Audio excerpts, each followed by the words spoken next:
Welcome back, ladies and gentlemen. This is Weeknights together. We are together again right before the new year starts. I should have worn like a Happy New Year crown or something today. Well, wouldn't that be tomorrow? Yes. But Party City's closing, so Party City is I closed. don't even know where I would get that. 99-cent store or Homeboy on the street. That's true. You're right. Me in New York. Right. All right. Well, in the comments, in the streets, and on the internet, people are debating and trying to talk a lot about this Jay-Z stuff. And we usually don't continue to speak about cases, but there have been a lot of updates, and we thought that it was worth discussing. And so this is from The Guardian, and we're going to tell y'all first about the update that happened the day after Christmas. That's right, the day after Beyonce Bowl. And then we'll move forward. But we didn't even do introductions. Dash. That's it? No AKAs? That's it. Okay, and I'm JD, aka He Pods, dirty glasses on today, so also rearview mirror. That being said, this is from The Guardian, and it says, Judge denies Jay-Z's efforts to dismiss case accusing him of R-word girl, 13 years old. Jane Doe alleges, we know the allegations already, so let's just move forward. So it says, Jay-Z's legal efforts to dismiss a case accusing him of R-word, a 13-year-old girl in 2000, have been denied by a judge in New York, with the judge in the case condemning a lawyer for the hip-hop mogul for aggressive tactics. Jay-Z, whose given name is Sean Carter, has denied the allegations, but the judge in the case uses strong language in attacking his legal team's actions. Quote, Carter's lawyer's relentless filing of combative motions containing inflammatory language and ad hominem attacks is inappropriate, a waste of judicial resources, and a tactic unlikely to benefit his client. Judge Annalisa Torres wrote in the court order. Carter's legal team have been pushing for a dismissal of the R-word claim. Torres said the court, quote, will not fast-track the judicial process merely because counsel demands it. Torres separately granted Carter's accuser the ability to pursue her claim anonymously as Jane Doe, despite efforts from the defensive team to have her review her identity publicly. The Jane Doe claim, okay, we know where it comes from. I had to look up what ad hominem means. I did not know what that meant. Did you know? No, let him know. It is a type of argument that attacks the person making an argument instead of the argument itself. Gotcha. Yep, definitely what they've done. Mm-hmm. I'm just trying to see, is there anything else here that we need to see? Can I read this real quick? Sure. So another piece of the definition is ad hominem fallacies are also known as personal attacks or name calling. They can be used to discredit an opponent, avoid the topic of discussion, or create a diversion. I think that's relevant here. Absolutely. So it doesn't say it here, but I read the court document.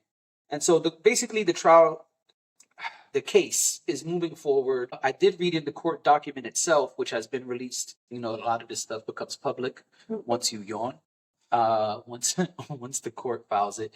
So I did read the document, and it says that the young lady has to respond to some stuff. And then Jay-Z and his team have until January 17th to respond to her response. And so these things are moving forward and fast. So before we move on, let's just discuss this piece. So what has happened is not that the judge said Jay-Z is guilty. What happened the day after Christmas is basically the judge is saying, we are not going to rush the process because you're famous. Right. Because you have demanded that we move forward. That we move faster, excuse me. And also, she denied the claim that the accuser, Jane Doe, has to reveal her identity. Mm-hmm. And so the case will go on as Jane Doe is allowed to contain her anonymity, and that was dismissed. Okay. Thoughts, questions, comments on that before we move But forward? there's more that has happened since then, right? Right, but let's just. Do you have any thoughts on this before we go forward? My only thought is you can't. I agree, for what it's worth, that you just because you're famous, just because you have power, just because you have wealth, whatever, doesn't mean that you you just get to jerk the system. You know, Okay. Yes, I'm aware that to possess those things means that there is a privilege that is probably afforded to you, or there are privileges that are probably afforded to you that aren't afforded to the average person. But I think these claims are serious, and they should be investigated thoroughly. Okay. I think that it's too easy for us to make a judgment call on what happens with these situations or what happened in these situations without really having a lot of facts. It's not our fault as the public that we don't have all the facts. Right. We're never going to have all of the information when it comes to things that typically happen in the dark. And that's just an unfortunate reality and a casualty to the thing. Like it's not, there's nothing we can do about that. But I do think what is owed is to at least investigate it and figure out what really happened or what is really happening as it stands. Just because you are Jay-Z or make the long list of powerful men and women who have been involved in things like this doesn't mean that you're exempt from the process. It also doesn't mean that you can railroad the person who is accusing you. That's not how the justice system works.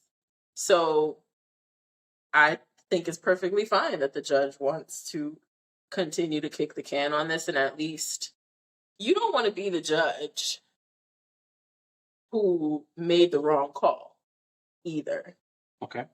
I think you would rather be the judge who was thorough and saw it through, assuming it doesn't waste everybody's time. But you would want to see it through, because if this is real, if the accusations are real, it doesn't matter what BuzzFeed does or didn't do or whatever. What matters is that there is a real victim here. So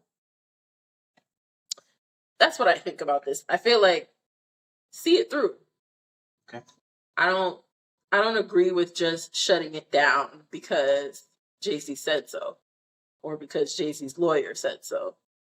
Okay. And I do realize that there are inconsistencies in this person's story. If this person's story is accurate, like, I shouldn't use the word accurate.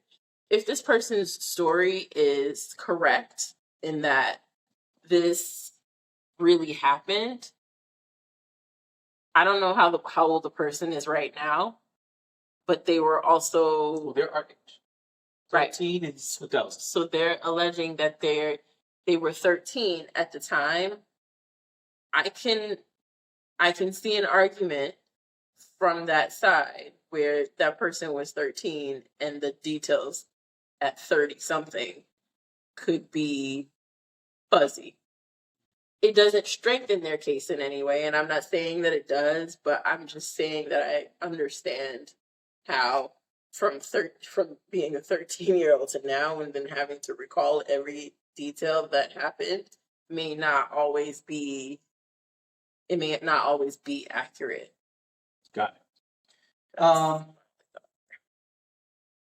respect the judge's decision in basically saying you're not going to get special treatment. Mm-hmm. I can respect that. I have mixed feelings on Jane Doe remaining Jane Doe. Okay. You're supposed to be able to face your accuser. And so if you don't know who your accuser is, that becomes tricky. I understand this is not a criminal case, and so that may change things. Right. But saying Jane Doe can remain Jane Doe, I have mixed feelings on. I understand the one side where, yes, it's easier for this person to be revealed and then be ridiculed, and, you know, all of these different things happen to them, either in the court of public opinion or just, you know, threats and things like that, doxing, things like that. I understand that side. But I also understand the side of you're supposed to be able to face your accuser. So I see both sides, and that's why I have mixed feelings. Again, this is not a criminal case, so the whole facing your accuser thing is a little different. And sure, eventually, I guess they will have to face their accuser if this goes to trial. Right. I just have mixed feelings on it. It doesn't really matter because what's done is done. But just speaking about my thoughts, I have mixed feelings on it. I could see multiple sides. And so today is December 31st. When we're recording this, and I'm going to keep saying those type of things in these videos because people want to be in our comments saying like, oh, but y'all don't have the latest information. Those clips were not recorded the day that they are posted. And so if you're not able to figure that out, or if you're not listening enough, then that's your fault. But I want to make it clear that today is New Year's Eve, December 31st. And yesterday, there was another update to this case. Late yesterday, early today, however you want to look at it, another thing happened. And so this is from USA Today, but other places have also posted it as well. This is just the first place I saw it. So it reads, Jay-Z's legal team takes new legal strategy, calls Jane Doe's assault complaint too old. So it says here, Alex Spiro, a lawyer for the rap mogul, filed a pre-motion letter Monday, yesterday, arguing that a recent lawsuit alleging Jay-Z R-worded a minor in 2000 could not proceed as is because the incident was too old. The complaint filed on behalf of Jane Doe against disgraced music mogul Sean Diddy Combs in October and amended later to name Jay-Z uses the GMV, Victims of Gender Motivated Violence Protection Act, which Spiro argued is not retroactive, meaning it cannot apply to incidents taking place before it was passed, since the law was not enacted until December of 2000, and the allegation, I'm changing the word because it says something else, the allegation took place 3 months before in September. To let it proceed would, quote, violate both state and federal due process protections, he writes. Additionally, Spiro argues the use of the CVA, Child Victims Act, is illegitimate since the incident also lies outside of both the original window and the revival periods for that law. Layered on top of the statute of limitations is an argument by Spiro that the GMV requires an accuser to show the assault happened within New York City, using details from Jane Doe's complaint that she was driven 20 minutes from Radio City Music Hall to an estate with a U-shaped driveway. Spiro asserts the incident could not have taken place within the 5 boroughs. So they're basically trying to get the whole thing thrown out now because of what I just read. It says Spiro's argument is just the latest in an ongoing attempt by Jay-Z's team to have the case dropped. That's it. So that is what happened just yesterday at the time of recording this. I'm going to put this down. I don't think I need to say. Well, what do you think about it? It's a weird situation. I totally understand. When you're dealing with something legal, the specificity matters. The things that a lot of times we view as semantics matter a lot more in something like court because they change the the way the case can go, right? Mhm. And so, sometimes those small details make a big change. So saying that, hey, this happened before this law, hey, this happened outside of New York City, yeah. Does it change the conversation? Is it possible that this will get the case dismissed? Yeah, it is possible. But it also doesn't look great in the court of public opinion because it looks like y'all are doing weird stuff. If it's not true, just let it be proven that it's not true. Filing all of these motions and things and now changing your strategy on top of the whole like you're not friends with Diddy thing or whatever it is, it just seems like a lot of weird stuff is starting to happen. And I don't know how that will be perceived by others. To me, it looks like they're trying to do whatever they have to do to get this dismissed. And it's like, okay, you said no to this. All right, well then let's go to this. And it seems like they have a smart way of looking at things. I mean, Alex Barrow's a big lawyer. It's not like he's some Joe Schmo. Mm-hmm. So I expect them to do that. But it's just an interesting situation, in my opinion, because they're breaking down everything as much as possible, right? They're trying to prove that this is not true. And that part is fine for me. But once you start getting into like, it didn't happen in New York City, even if it did happen. It couldn't be you couldn't use this law because that law wasn't passed. That stuff both of those things could be true. But it doesn't look good that that's now where you're going, in my opinion. Mm-hmm. So again, I see both sides. I see on one side where I have a legal client. I'm going to use the law to the best of my ability to get this dismissed. But I also see the other side where it's like, that looks kind of weird. Yeah. So again, I have mixed feelings. Those are valid points. If that is that U-shaped driveway thing, probably not New York City. That's true. If this law and the way it works, those things are not allowed, then sure, I guess you can't use it in this case. I just think you're getting into really muddy waters at this point. Yeah. But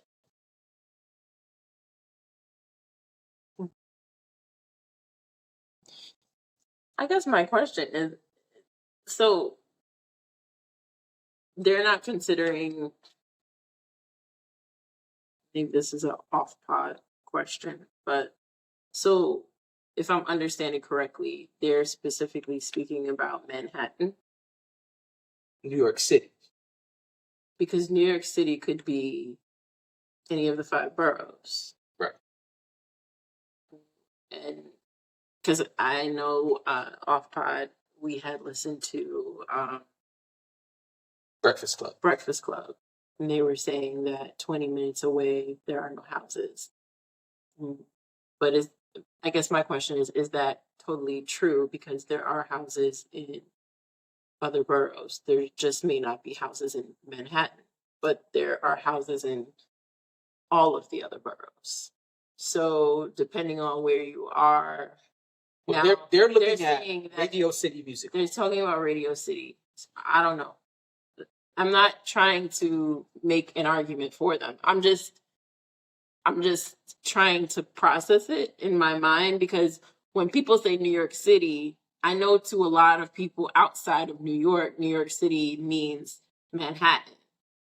But when people say New York City, to me, New York City is the 5 boroughs. Yeah, it's not just Manhattan. So there are, and the island of Manhattan might not have actual home structures, but all of the surrounding boroughs do. Right, but they're also talking about, you're right, they're using her words against her. They're saying it was a white house. So if you remember, it was a white house with a U-shaped driveway.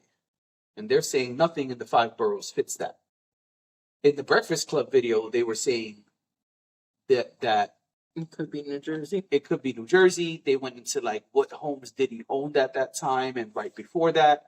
None of them fit that description that were in New York, and everything else was in Jersey. That's what the Breakfast Club video was saying that Spiro and Jay-Z's team said at the Rock Nation media event, I guess is the best way to say it. Okay. I mean, I don't know. I'm just asking questions because I'm trying to understand what's happening.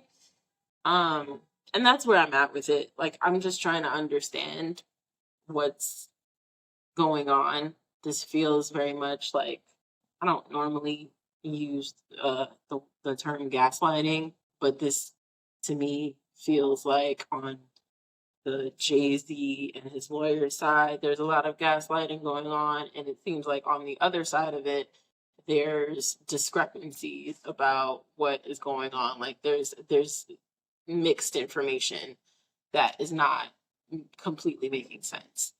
I think both sides seem to be flawed.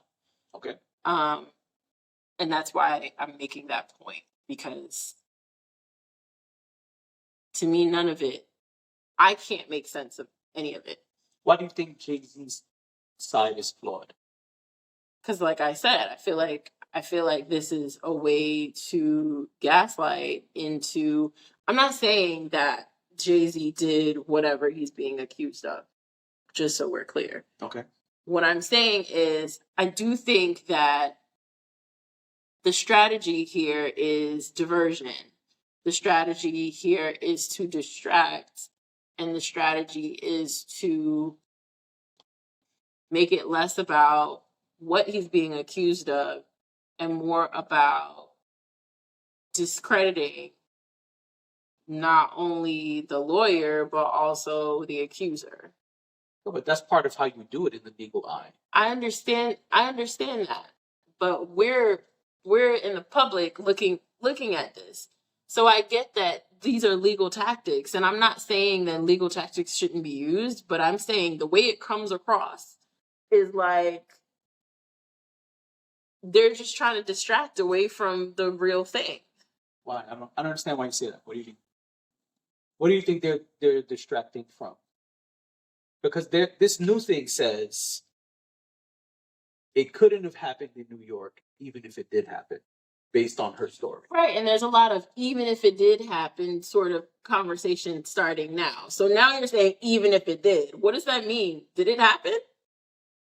That's where I'm at. That's where because now they've cast whatever I thought before or whatever confusion I had before. Now I am inclined to cast doubt regardless of anything that happened prior to this moment. Now I'm like, well, okay, so are y'all saying it happened, but y'all are trying to prove that it didn't happen within these parameters, so it's fine? Like, that's the way it's coming across. I hate these things, honestly. I just think they're so frustrating. I do. Because it's like you don't know, and we don't know, and then we have to interpret what they're saying and make sense of what they're saying and decide if they're telling the truth or not. And it's just, I don't know.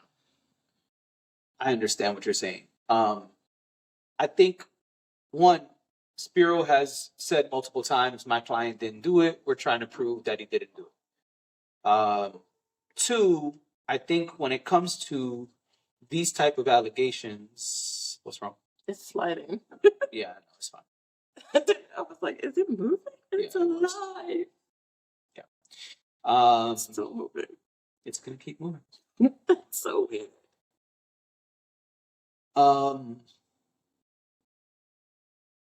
Spiro. Yeah, I was done with Spiro. Two, I think because this is a he said, she said situation, taking what the person said and creating doubt is part of it, right? So it's no different than a murder trial in that sense, where it's like, oh, but we saw the guy walk into the store.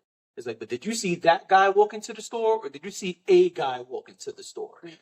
Once you can create some confusion, it diminishes that person's I get it. testimony, credibility, And I think that's what a lot of this is about. Whether we agree or disagree, I'm just speaking about what the point of the strategy is. And so saying it couldn't have happened in New York is one way to discredit her, right? Us seeing the video of the interview where it had these different things that were inconsistent lowers her credibility, right? And so I think this, to me, it seems that the strategy is to not necessarily distract, but to say, we want to make sure that there's no way this goes the way they want it to go, because it's not true and it's not possible. I'm not saying that's my opinion. I'm saying that's what the strategy is showing me. So that's my response to what you said. I understand why you view it that way. I just think when it comes to legalities, all of those little things kind of matter. And remember, the whole thing, more so in a criminal trial, is reasonable doubt, right? And so it's like, if you could create doubt, you could win the case, right? And so I think they're kind of using that tactic here, even though this is not a criminal case. Right, because it's my understanding that in a civil case, it just needs to be, I forget what the language is, but it just needs to be, like, it doesn't have to be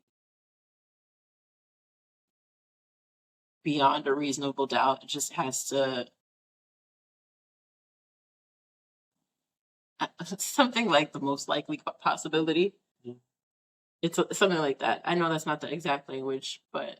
Right. So if we make it look like this stuff is not possible, we win. Right. Again, not saying my opinion is yay or nay. We've already discussed that in older videos. My opinion is the video didn't look good. The interview she did, it makes it look like she's lying. And we will see. If Jay-Z is guilty, then Jay-Z is guilty. I say forget the money. There should be a criminal trial. And you got to go if you got to go. Like, I think that's the same for all the people we are fans of. It doesn't change to me whether it's R. Kelly, Diddy, Jay-Z, a new person tomorrow. If you're guilty, you're guilty. But my thing is, so far from what we've seen, it's not looking good. And so these are the updates. I just thought we thought we should discuss them, especially because people seem to think our information is outdated, but they're actually just watching older videos. Right. So, yeah. Moving right along, Tyler, the Creator, dropped his own version of Hey Now, Say Now, which is called Hey Now. It's not called Say Now. It's called Hey Now by Kendrick Lamar. Yep. They say it's a freestyle, but it sounds like he did a whole song. It's like a hook and everything. It has a hook, yeah. Yeah, I don't think it's a freestyle. But apparently this idea came from a fan who tweeted him and basically said, summarizing here, paraphrasing, that I need to hear Tyler on Hey Now. So he did it, put it out and said, Merry Christmas, and responded to the fan. Well, he didn't just do it, because a freestyle, being, sitting in his room and recording a freestyle to a beat is one thing, but this was a whole production. It was. So it really was a gift to his fans. There's a whole video. There's a video. Yeah. On YouTube. This is true. Almost 3 minutes. That's why I said I don't think this is just a freestyle. There's a hook. It's a song. It's a song. It is. I thought he killed it. Okay. I thought he did a great job. Hey Now was the song that I felt, had needed to grow on me, and it did. I listen to it differently now than I did that first couple of times. Okay. I enjoy it, actually. The other day, I actually said, I want to hear Hey Now. And I actually went and turned it on and was playing it, So I think it's something about the beat. I don't know. But I thought he killed it. I don't really know a lot about, I say this all the time, I don't really know a lot about Tyler, the Creator. I don't follow his career. Maybe I'm doing myself a disservice. I don't know, but sure. I thought it was great. Okay. And it was heavily produced as far as the video goes. I was like, oh, he really was like, let's go do this. Let's rev up the camera and the crew, and let's go out there and let's, make a little make a little video. I do not like when he wears that mask. Here. Cover. I do not like when he wears that mask on his face. Got it. That's The- part of his The thing. one that kind of blends into his face, and you're not really sure what's wrong, what's going on there. Okay. Yeah, because when the video starts, I'm like, He's got a mask on. why does it look like that? And I was like, wait, I think this is the mask again. Yes, it is. I don't like that. Okay. But I feel like it's kind of none of my business. But I don't like that. Lyrics flow. I thought the flow was great. The hook is okay. The hook is not my favorite. Okay. But I thought that overall he did a great job. I don't remember all the lyrics. I'm not gonna quote anything or anything like that. Me neither. But I thought it was good. Like for what it was, I enjoyed it. Yeah. Yeah, it's cool. I thought he did good, but I already am not the biggest fan of that record. I've already said Right, here you I did have say mixed that. feelings about Hey Now. That's true. So hearing Tyler on Hey Now was like, oh, that's the one you chose to go with? But that was before I knew about the fan and the tweet and blah, blah, blah. But yeah, he sounds good. Lyrics were cool. You know, he did his thing. Mm-hmm. I appreciate, like you said, the fact that he not only did it, but did a whole video and, you know, put it out. It's not just him sitting on a bed or something. You know, he's doing his thing.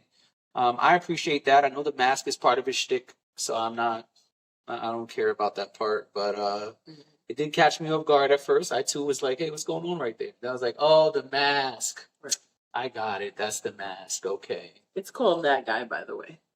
The Yeah. Tyler version, that guy. Yeah, I mean, he says that in the hook, so that makes sense. Yeah, listen, I think it's really, to me, the dopest part is him being in touch with his fan base to the point where he can engage with them on such a high level. Yeah. Because fans probably tweet Tyler's name all the time. Fans probably tweet him all the time. So the fact that he was able to see that tells me he's really looking at what his fans are saying. He's tapped in. He's engaging with them. I think, to me, that's the dopest part. Mm-hmm. Whatever you think about the song or the video, I think this individual opinion is fine. But I think that shows the level of care, concern that he has for his fans and how much he wants to like give back to them. Yeah. And I think that's dope. I think we don't see that often, where fans are asking for things and artists are kind of like, all right, let me give you what you asked for. Because that's not the job, right? It's not the job of the artist to say, hey, I saw 10 fans tweet something. Yeah. I'm going to give the 10 fans what they wanted, or whatever. A million fans can ask for something. You still don't have to do it as an artist, especially an artist as big as Tyler is. So I think, to me, that's the dopest part. The song is cool. I think he did his thing. For me, it's not something I'm going to replay because, one, I'm not a big Tyler fan, and two, I'm not a big fan of that beat song anyway. You know, You don't like the beat? it's cool. It's cool. It's not garbage. I don't think I said when Kendrick did it. Like, I don't think Kendrick puts out any. There are lots of people who hear things they don't like in hip hop and say that's trash. I don't think that's the default answer for everything. I don't think Kendrick puts out trash. But is it one of my favorite Kendrick joints? No. It's cool. I mean, in the project, it's fine, you know, but I'm not going to listen to Hey Now. If it's on, all right, it's cool, you know. It's all right. I don't think it's the best production we've heard from Kendrick. I don't think it's the best production on that project. Right. So that's why it's interesting to me that when I first heard about it, oh, this is the one Tyler jumped on? That was weird to me. But I understood afterwards, once I learned that, like, the fan request, him fulfilling the request. Mm-hmm. I think, again, to me, I think that's the part to focus on. Like, he did this fly shit for fans. So I think that's the really, to me, that's the spotlight. That's the highlight of it all. I dig that. Anything you'd like to say before we enter 2025? Nope. Thank you for being with us this whole time. I don't know. Yeah, I don't got anything fly to say. You got something fly to say? Anything you're excited for in terms of weeknights. Well, we're about to hit 1 year of doing Weeknights. That's exciting. Something to celebrate. Any music, any movies, any TV shows you're excited for that are upcoming in the new year? I don't know what's coming out soon. I think, well, there's 5 episodes left for Cobra Kai. Then the show is finished. I'm curious how they're going to end the show. 2025 releases: Superman, Falcon, and well, it's not Falcon, it's Captain America. I'm excited for that. I'm excited for Watson. Watson is starting soon. Okay. Orange Chestnut, call me if you need me. What else is coming soon? I don't know. Music. I'm excited for the Super Bowl. Okay, and that's cool. Well, I want to see if this Kendrick album is coming. The next one. They say one is coming around the time of the Super Bowl. Right. And I'm very curious about that. So if that's coming, I'm excited for that. Yeah, and I'm excited for his Super Bowl performance. I think he's a great performer, so I want to see what he does with that 15 minutes. Is it 12? I thought it was 15. It's usually 12, but I think there's like some negotiating where you could get it to 15, like what Usher did. I'm excited to see his 12 minutes. I mean, maybe it's going to be 15. We'll see. Beyonce. Oh, yeah. January 14th. Beyonce's coming soon. I'm less excited about the music itself and more excited about the genre. I just want to know what genre it's going to be. We'll find out soon. Because, I am a fan of her work. I am a fan of her art. I'm a fan of her creativity more than I am a fan of the music itself. So I want to know what she's cooking up. I want to know what's next. She's been dropping hints. Yep. They even found, listen, the Beehive will find anything. When you go to BettyRock.com. What is Betty Rock? I think it's Betty Rock. Betty Black, Beyonce. Look, it's BettyBlackTour.com. Okay, look. Let's try it. BettyBlackTour.com. That's what it took. It takes you to Beyonce's website. So, listen, I don't have the time, nor do I have the patience to try to decipher everything that Beyonce does or says between now and the 14th. I'm just going to wait patiently to find out what happens. Only a couple days. Right. Just 2 weeks. 2 weeks. So from the time we're recording. Yeah. So I'm excited about that because I want to see, I need to know. I don't like the uncertainty. I don't like guessing. I just want to know what's going to happen. But yeah, that's all I got. Nothing super crazy. I'm excited about Watson. Said that. I know. No, I said that. I am excited for the return of a couple of podcasts. That's all I'm going to say for now. Me too.